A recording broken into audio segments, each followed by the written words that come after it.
Baptist Church wherein the members will be all out for the Lord, or the people crying out, getting to know the people, getting to know God, at ang ating mga empty chairs of our churches will be filled with people worshiping God. That is my prayer po. That is my prayer. So let's all stand as we read God's Word po. We're going to just read one verse. And Isaiah chapter 6 verse 5, our theme for this month is revival. Magiging mainit sa ating mahal na Panginoon. Isaiah chapter 6 verse 5, the Bible says, "Then said I, woe is me, for I am undone, because I am a man of unclean lips, and I dwell in the midst of a people of unclean lips. For mine eyes have seen the King, the Lord of hosts." This is the part 2 of our series message, the goofy kind of revival. Last week, we talked about the ministry of a goofy revival in this world. Ngayon naman po, we're going to talk about their message. Tayo po manalangin. Father, we come to you, Lord, acknowledging our nothingness. Wala po kaming maibigay sa iyo. Nagpapakumbaba po kami. Humihingi po kami ng pagpapatawad. Lord God, ang mensaheng ito, Panginoon, I pray na magbigay po ng challenge na magkaroon po ng revival sa aming pong buhay. Parang aming pong init sa paglilingkod sa iyo ay uminit pa. That we will enjoy worship. We will enjoy, Panginoon, being in the midst, Panginoon, ng manampalataya. We will enjoy, Panginoon, your word. We will enjoy preaching. We will enjoy praying. We will enjoy supporting missionaries, Panginoon. Oh God, we are asking, begging, pleading, Panginoon, ngayong umagang ito, that you will just speak to us, Panginoon, through your word. Kasama rin po ng mga tao nakikinig o nanonood sa live stream. Panginoon Diyos, hinihiling ko po ang iyong patnubay. Nagamitin mo nga ang aking bunganga in a way, Panginoon, that you want us to hear your word. Forgive us our sins, Panginoon, and we thank you, Lord, for the blood that shed on the old rugged cross for our sins. Be with us now, Lord. We want revival in Jesus' name. Amen.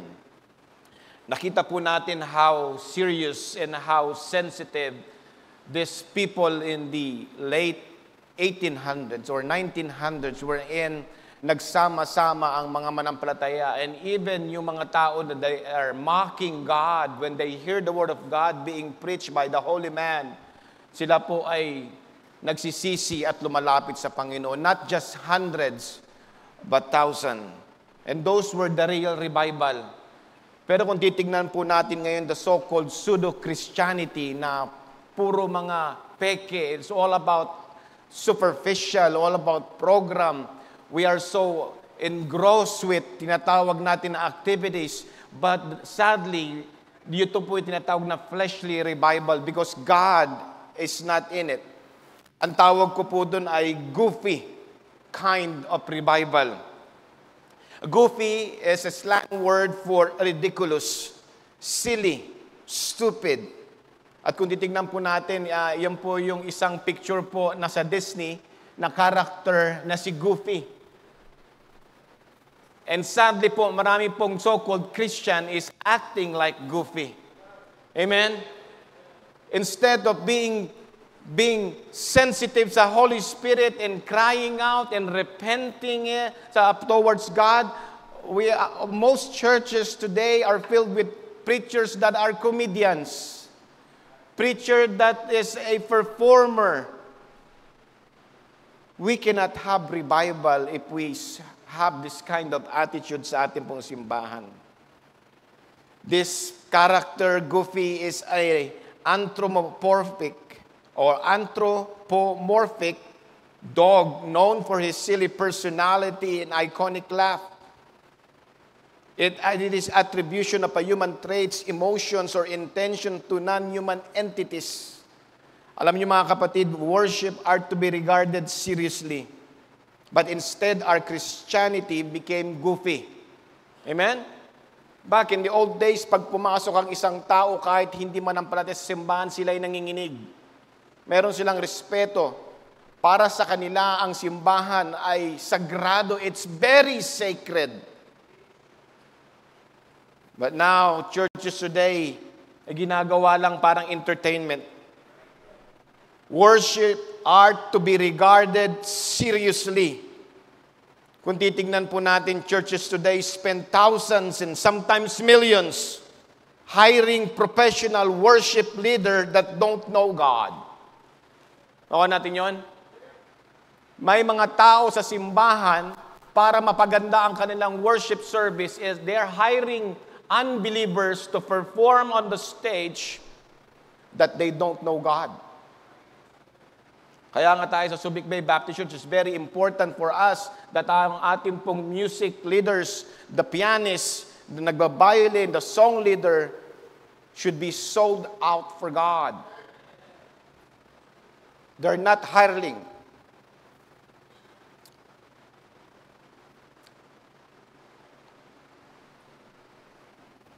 And we will not have revival if we are all full with silliness. We have performance instead of preaching. I believe serving God in the right manner consists of being sober, serious, and selfless.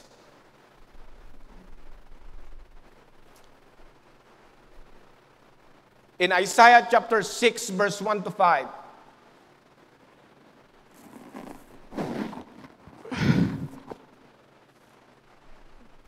Bible says, in the year that King Uzziah died, I saw also the Lord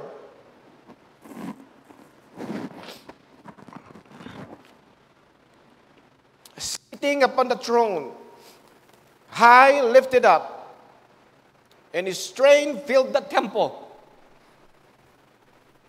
Above it stood the seraphims. Each one had 6 wings. With twain he covered his face. With twain he covered his feet, yung pakpak. And with twain he did fly.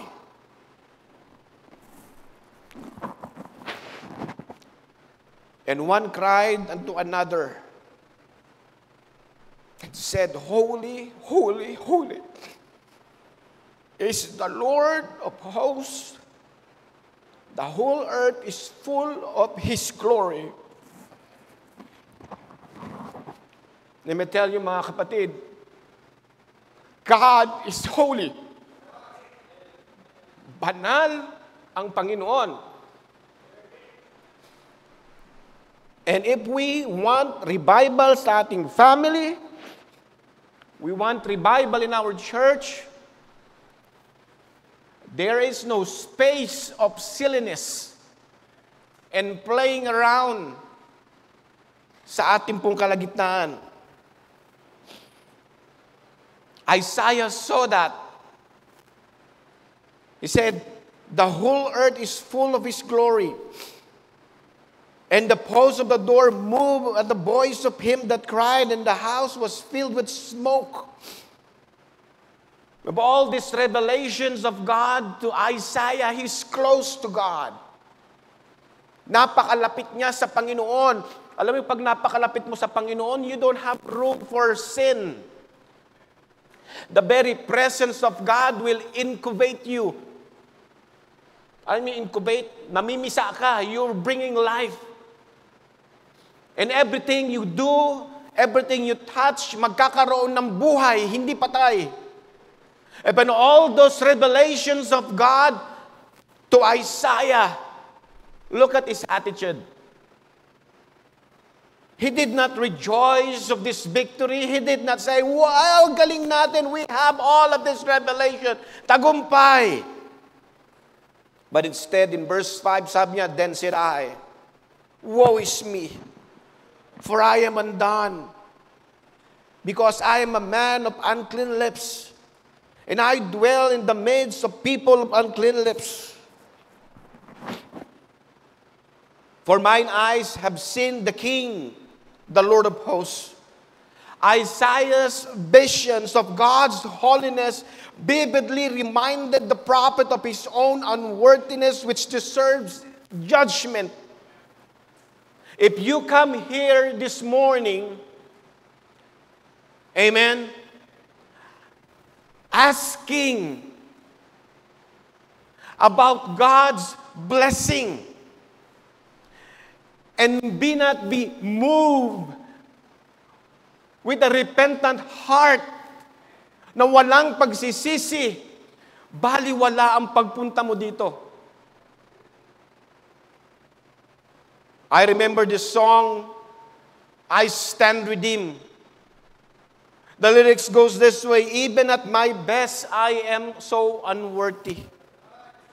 I have nothing precious I can give. A broken heart is all I have to offer. And yet, it's a priceless gift to Him. Sabi niya, the bitter mark of sin will never fade away, but I can come before Him unashamed. I stand redeemed by the blood of the Lamb. I stand redeemed before the great I Am. When He looks at me, He sees the nail-scarred hands that bought my liberty. I stand redeemed. Ayan po mga kapatid, when we approach the holy God, meron dapat tayong brokenness, nahihiya tayo sa ating sarili, sa ating mga nagawang kasalanan sa Kanya. But no, ang ating modern Christianity is very goofy. Nakakatawa. Christians are a laughing stock of this world because of a life of hypocrisy. Our first part of our message a few Sundays, nakita po natin yung mga kalukuhan sa simbahan. The silliness in the church. They have what you call the ministry. They have contemplative prayer wherein they pray, they press, and they're waiting for the will of God. Lord, speak to me. Lord, speak to me. Nagpa-fasting sila. God will not speak to you unless you read the Bible. Amen? Not only a contemplative prayer, but a creative perception wherein the ability to see and hear or become aware of something through the senses. Pupunta tayo sa isang lugar, magme-meditate tayo doon, sabihin, Lord, i-reveal to me yung mga gusto kong gawin. While wait, if there is a commandment from the Word of God. Silliness. And then we also talks about casting and purification, ginawang business ang simbahan. Where you're casting out demons. Yes, there is some evil spirit out there, but that is not our main goal as a Christian, as a church, amen?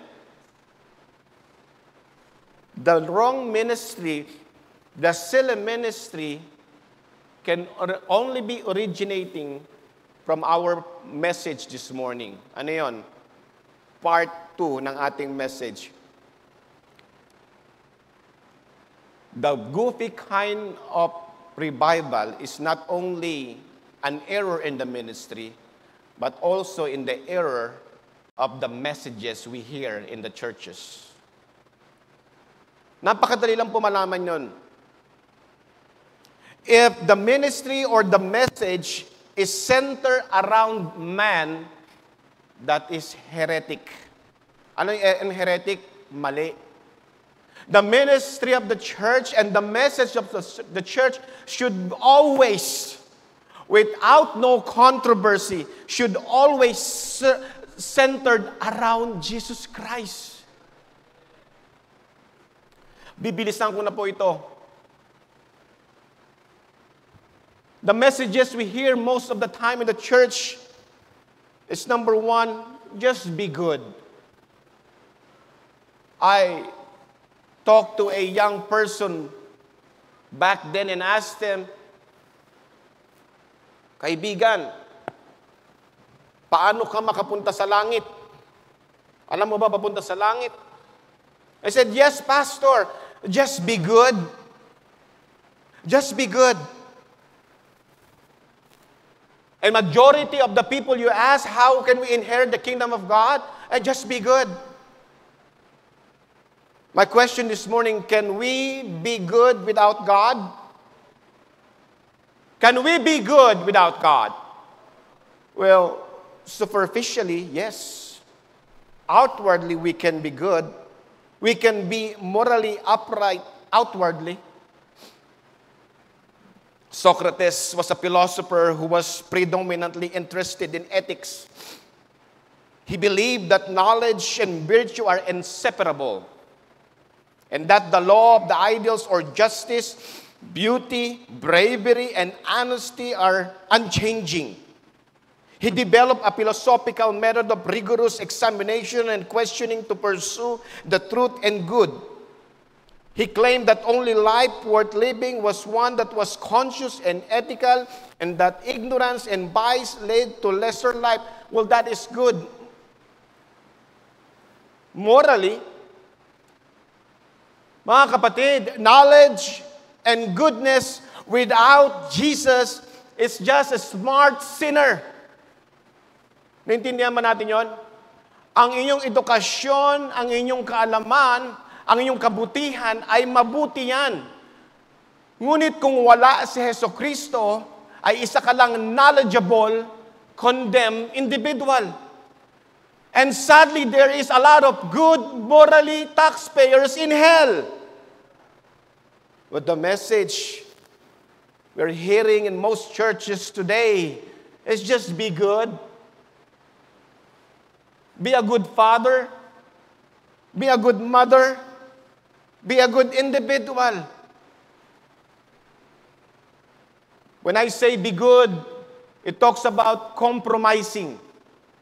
And I thank God I got a good training in this church, amen? Ano ibig sabihin ng compromise? Nakikipagsundo. The Bible says that come out from among them and be separate.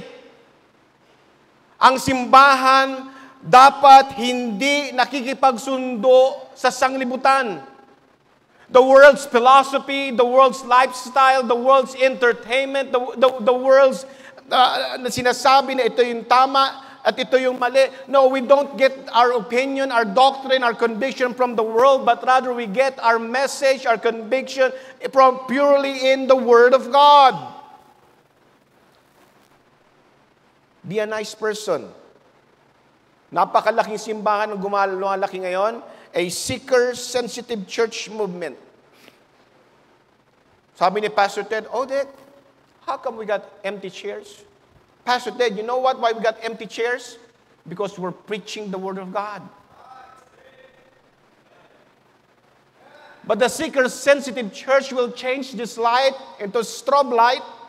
We're going to put some smoke here, and we're going to put some drums here, and we're going to hire some professional singers, amen, that don't know God. We do have a lot of people in the church, but basically we're just entertaining wolves.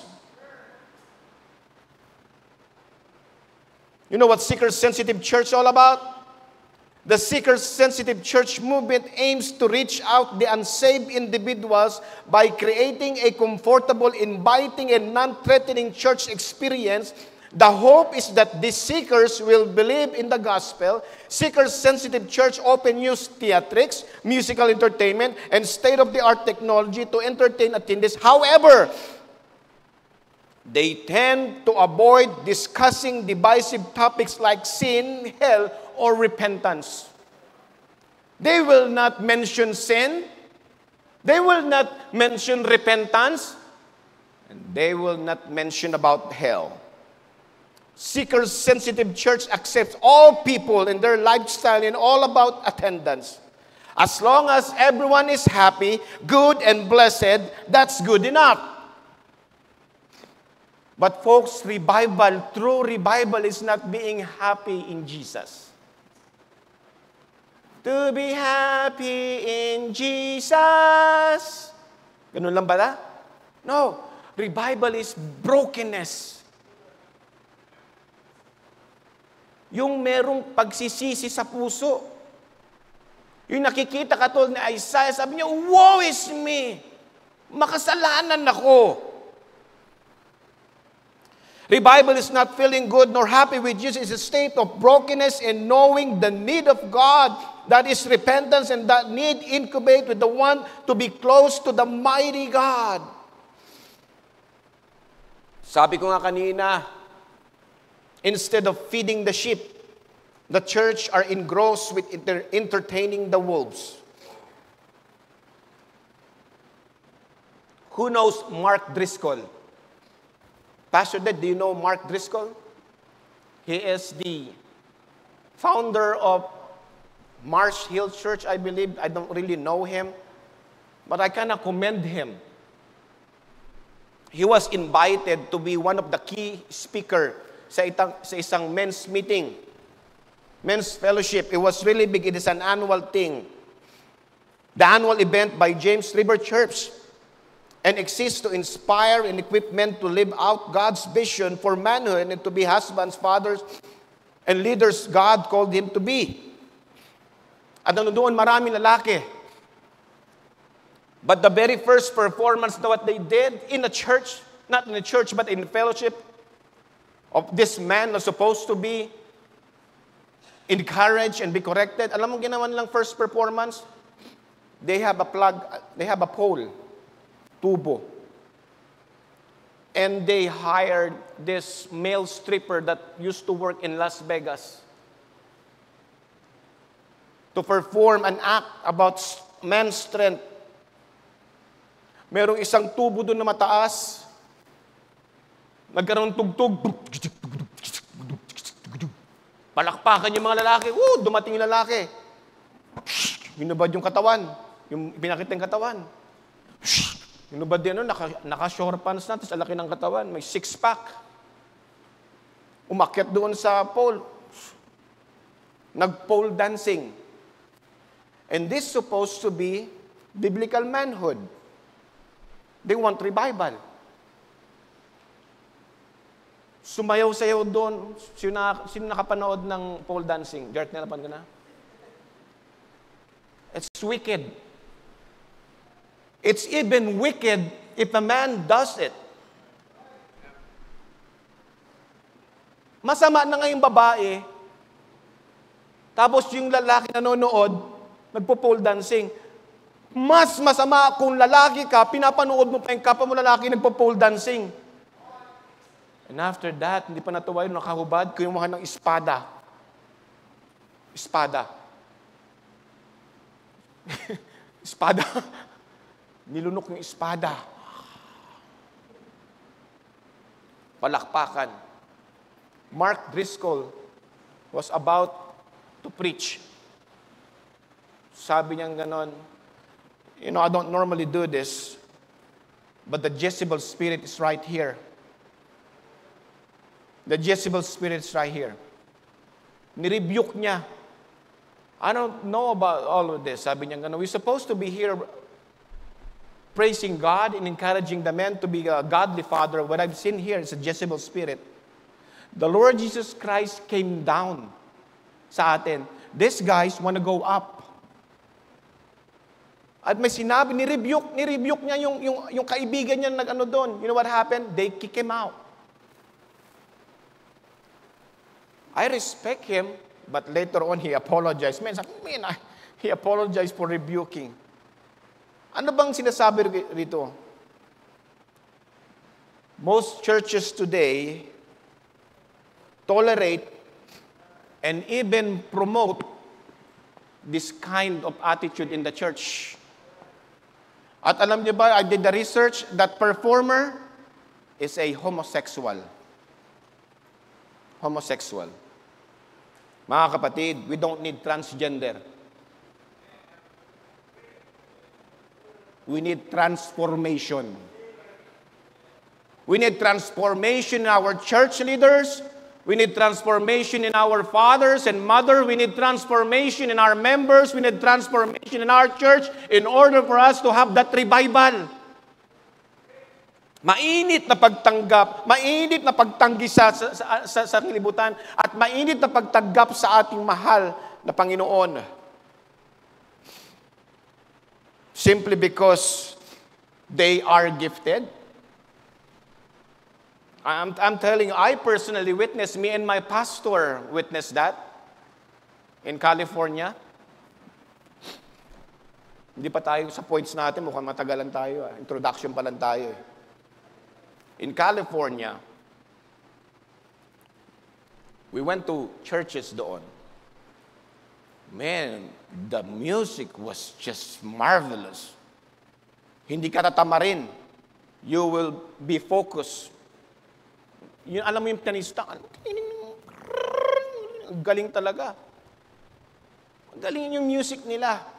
But you know what? After the service, kinamayan ko siya. That was a good piece. Sabi ko ganun. Thank you, Pastor. Kasi nagka-practice ako. They allowed homosexual pianists up there because they're talented and they're gifted. And we too, pinapabayaan natin silang kumanta, magpiano, magperform in our worship service because they're really good. But they're not saved.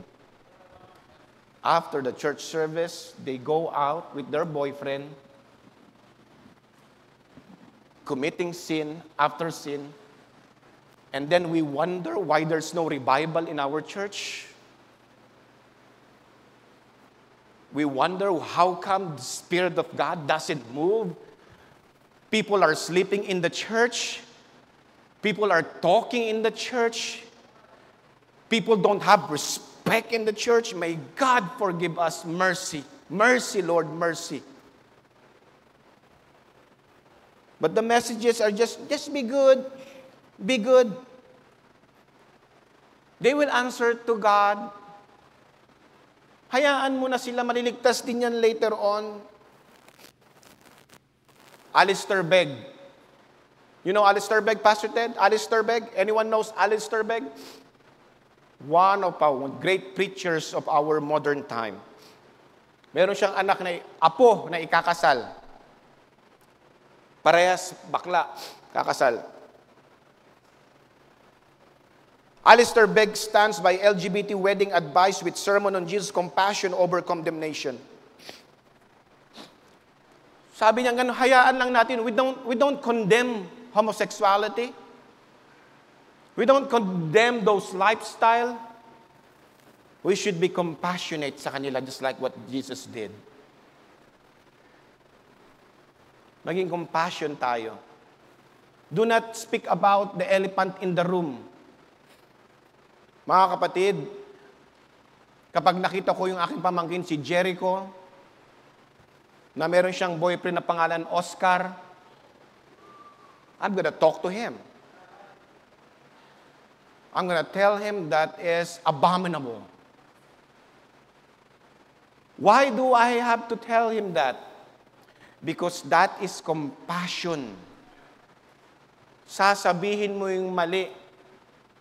You know, this world, napalitan na tayo ng mentality. We accept everything. We believe everything because YouTube said it. But the Word of God says otherwise. Bible says in Leviticus 18:22, "Thou shalt not lie with mankind as with womankind. It is a abomination." Abomination. Abomination. Sa Tagalog, mas maganda.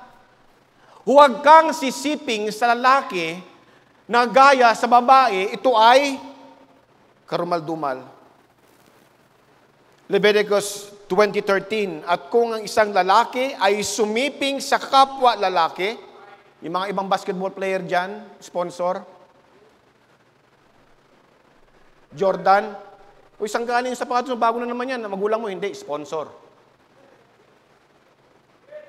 "At kung ang isang lalaki ay sumiping sa kapwa lalaki na gaya ng pagsiping sa babae, ay kapwa sila nagkasala ng karumal-dumal, sila ay papatayin ng walang pagsala, mabubuo ang kanyang dugo sa kanila." In the book of Jude, I am not homophobic.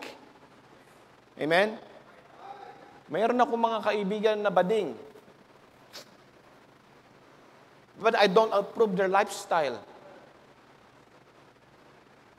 Jude 1:7, even as Sodom and Gomorrah and in cities about them in like manner, giving themselves over to fornication and going after strange flesh, and set forth an example, suffering the vengeance of eternal fire. Again, I'm going to repeat this. We don't need transgender, we need transformation. 1 Corinthians chapter 6, verse 9 to 10, o hindi ba ganinyo nalalaman ang mga liko ay hindi magsipagmana ng kaharian ng Diyos? Huwag kayong padaya kahit ang mga pakigapid, ni ang mga nanamba ng Diyos-Diyosan, ni ang mga mangangalunya, ni ang mga nambababae, ni ang mga nakikiapid sa kapwa lalaki, ni ang mga magnanakaw, ni ang mga nasasakim, ni ang mga naglalasing, ni ang mga magmangalunyaw, ni ang mga manglulupig, ay hindi magmamana ng kaharian ng Diyos. They compromise. Ang mga simbahan, individual, na sinasabi sila ay Kristiyano na nagko-compromise, nakikipag-ugnayan sa sanglibutan, will never have revival, mga kapatid. Not only that, sige, hindi na tayo ganon. Hindi tayo nagko-compromise. Meron ka naman critical heart. You're always right in your sight. You have a critical heart. To those who follow the biblical truth and principle of the Word of God. Sige nga, ano ka na sa bading, pero you're promoting naman iba besides the Word of God. I'm gonna tell this right now, I'm gonna tell this again. There is no female pastor. Amen? Ang asawa ko, hindi pastora yan. Amen? Pero hawak niya yung pastor. Amen? Ang pastor sa isang simbahan dapat lalaki. Let's just have overview. But we become so soft. Kailangan good lang tayo. Nice lang tayo. Where there's a lot of nice people in hell, and those nice people are dragging people also to hell because they're nice, they're good. Titus chapter 3 verse 1:11. Isang unang phrase pa lang. This is a true saying. Ano ibig sabihin ng true saying? Totoo. This is a true saying, if a man desire, a man. Ano yung man? It's a man. If a man desire the office of a bishop, he desired a good work. A bishop then must be blameless, the husband of one wife, vigilant, sober, of good behavior, given to hospitality, apt to teach, not given to wine, nor striker, nor greedy, of filthy lucre, but patient, not a brawler, not covetous. Verse 4, one that ruleth well his, not her, his own house, having his children in subjection with all gravity. For if a man know not how to rule his own house, how shall he take care of the church of God? Not a novice, lest being lifted up with pride, he fall into condemnation of the devil. Moreover, he must have a good report of them which are without, lest he fall into reproach and that snare of the devil. Likewise, be the deacons, be grave, not no double tongue, not given to much wine, not greedy of filthy lucre, holding the mystery of the faith in pure conscience, and let this also first be proved, then let them use the office of the deacon, being found blameless. Even so must their wives be grave, not slanderers, sober, faithful in all things. Church, men, members, we should not be messing with pronouns. Amen? Ano ba ang pronoun?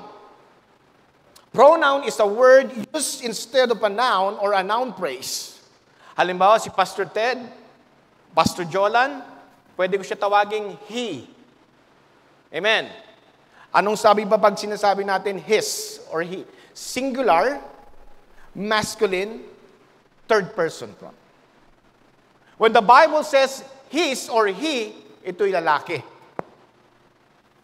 Pero we're so good, we're so nice, we let the homosexual, be the leaders in our worship service, and we let women preach in the congregation. Because we're just being good. Mga kapatid, being good will not save us. Rather, the goodness of God is the one that will save us, the grace of God. Romans 2:4, or despises the riches of His goodness and forbearance and long-suffering, not knowing that the goodness of God leadeth thee to repentance. Oh, Pastor, the goodness of God in us, if we're good to them, they will be saved. You're interpreting it wrong. He said, or despiseth the riches of His goodness. His goodness, yung forbearance is actually His tolerance sa atin. Binibigyan ng time after time. It was God tolerance and forbearance and long-suffering, not knowing that His goodness leadeth to... Yung goodness niya nasaan? His goodness was performed in the cross of Calvary. Not being compromising, not being good and allowing everyone just to live a life in silliness and sinfulness, at meron tayong kakayanan na mag-rebuke, to correct, to tell about sin. We're not gonna talk about it. Why? Just be good. We're not here to condemn. We just want to teach everyone their best life now. Puro positive. Puro psychological manipulation para dumami yung mga tao sa simbahan. We're not and cannot and will not be saved by being good. Look with me in Ephesians chapter 2, verse 8 to 9. For by grace are you saved through faith, and not of yourself. It is a gift of God, not of works, lest any man should boast. We are not saved by being good, but by the grace of God. When Jesus Christ came here 2,000 years ago, no sin, suffered and bled and died. Kinuha niya yung kasalanan mo at inilagay niya sa kanyang katawan. At siya'y inilibing, at kung sino man ang palataya sa kanya ay kasamang inilibing, at pagkatapos ng 3 araw, nabuhay muli, at kung sino man ang palataya sa kanya ay nabuhay muli. You are transformed. Binuhay tayo ng Panginoon. Once upon a time, we are dead in sin. That, my friend, is what you call salvation. The message should just being good. Not only by yung mga nakakatawang mga ginagawa natin and thinking that we will have revival, just being good. No. Ito yung pangalawang matindi. Ginagawang business yung simbahan by giving. By giving. You know the song, thank you for giving to the Lord. I am alive because you gave. It's a weeping song. It's a very emotional song. Pero sabi ng Bible, when you do what is considered you have to do, you just do your part. And you don't need to be thanked. If Sister Gemma taught students in a Christian school doon, sa inyo kapalang Christian school, pag nag-thank you sa estudyante, okay lang yun, but you don't ask na mag-thank sila because you just did what you have to do. Tama? As a Christian, it is a normal thing to serve the Lord. Pero ngayong ating pong generation is almost like it's a merit for us to give. And we base our system and our church and our worship pushing our people to give more that they can give. Pandaraya yun. Yung pastor na nagtuturo na magbigay niyo yung first fruit ninyo, tapos yung pastor hindi nagbibigay, nakuha natin yon, ay pandaraya. Kaya this church, we don't practice first fruit, Pastor Chet, right? We don't practice that, Brother Alexis. Parang pandaraya yon.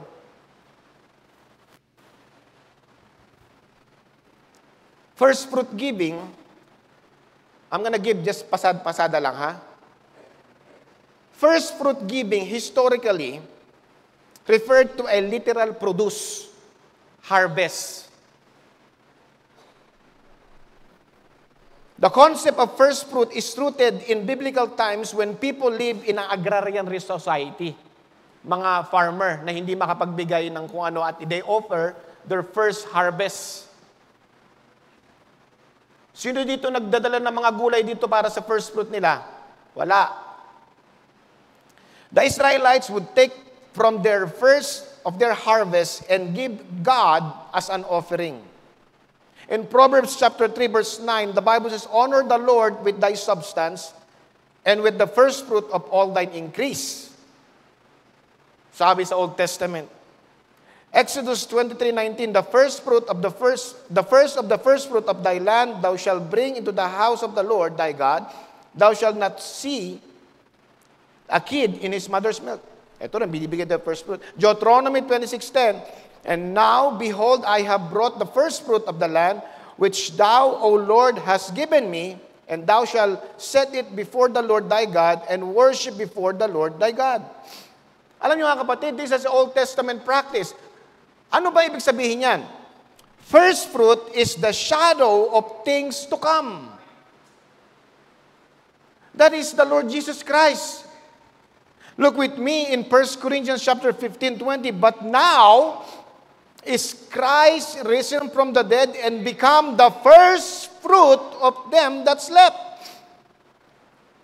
The first fruits offering is never directly applied to Christian giving in the New Testament. However, Paul, the Corinthian believers, to set aside a collection on the first day of the week, sabi sa 1 Corinthians 16:2, upon the first day of the week, let every one of you lay by him in store, as God has prospered him, that there be no gatherings when I come.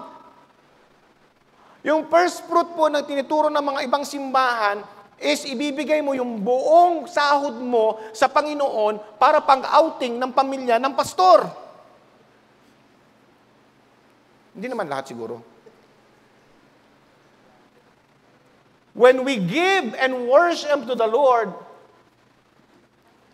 dapat atik orat cheerfully. Now, if you give your month's salary, the whole salary sa simbahan, are you giving honestly? Are you cheerful about it? Nagkakasala ka kapag ginagawa mo yun. I'm gonna give my whole month's salary and yet, sayang pang set up ko yun. Di nagkasala ka pa? But churches now, they said, that's revival. Look at us. We have over 200,000 in our first fruit. Thanks be to God. We have revival. Revival is not giving first fruit.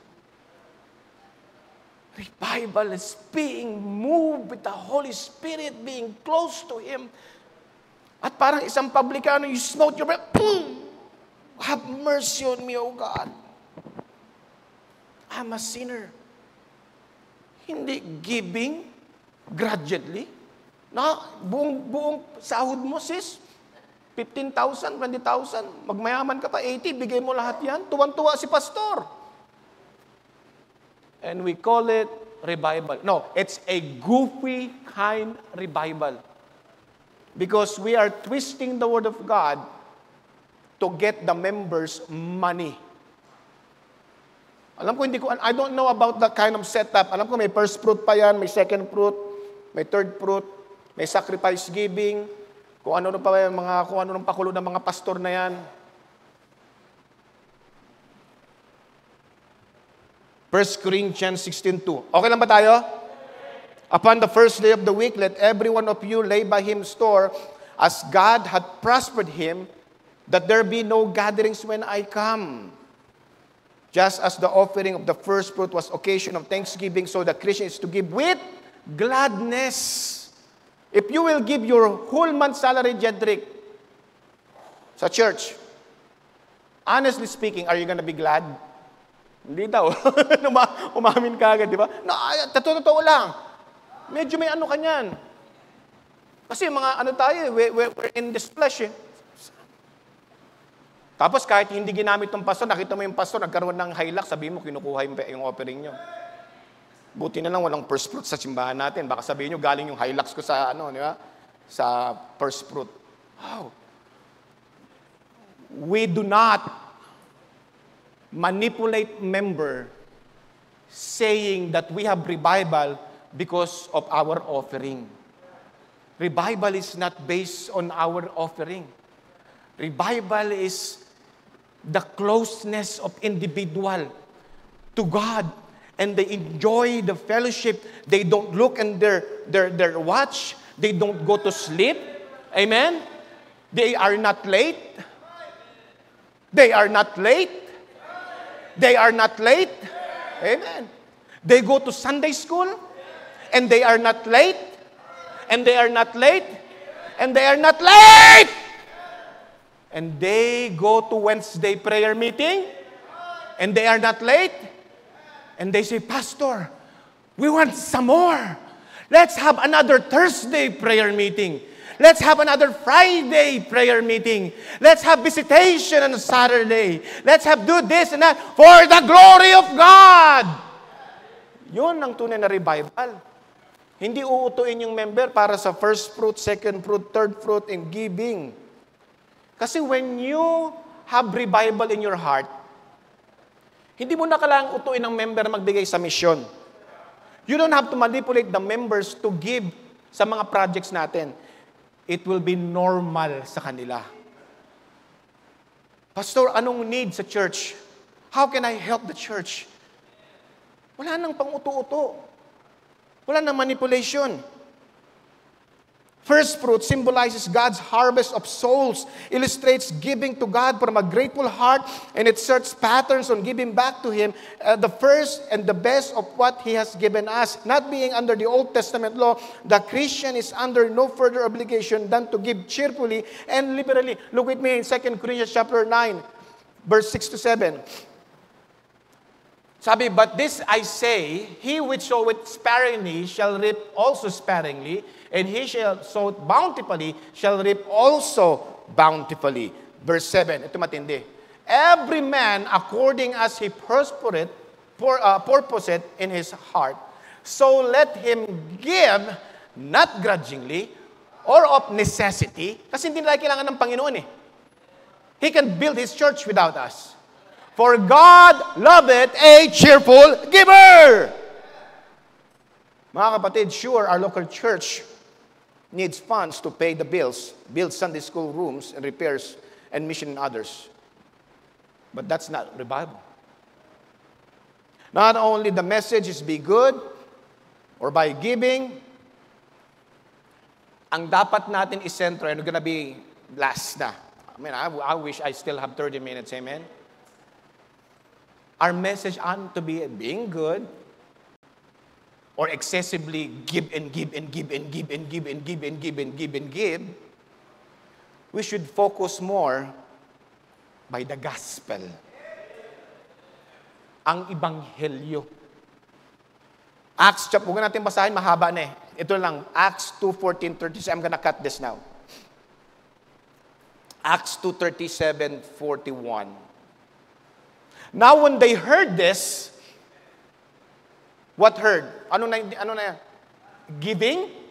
Being good? The gospel. When they heard the gospel, they were pricked in their heart. Kanina when I started preaching, I was pricked in my heart because I saw my need of the Lord. I saw that I am undone. When they heard that Jesus Christ died for them, they were pricked in their heart and said unto Peter and to the rest of the apostles, men and brethren, what shall we do? Then Peter said unto them, repent and be baptized, every one of you, in the name of Jesus Christ for the remission of sin, and you shall receive the gift of the Holy Ghost. For the promise is unto you, and to your children, and to all that are afar off, even as many as the Lord our God shall call. And with many other words did he testify and exhort, saying, save yourself from this untoward generation. Verse 41 lang. Then they that gladly received the word were baptized the same day, were there added unto them about 3,000 souls. Anong tawag doon? Revival. What do they preach? Goodness? Being good? Did he teach giving? No. Anong tinitch doon? Anong preach doon? The gospel. The gospel. Malalaman ninyo isang church manipulative, they always have 3 message, Sister Elaine. They always have 3 message. Love your local church. Again? Giving. Lagi yan. Love your local church. Giving. Ano yung thirdly? Correct me if I'm wrong. Pastoral authority. Hey!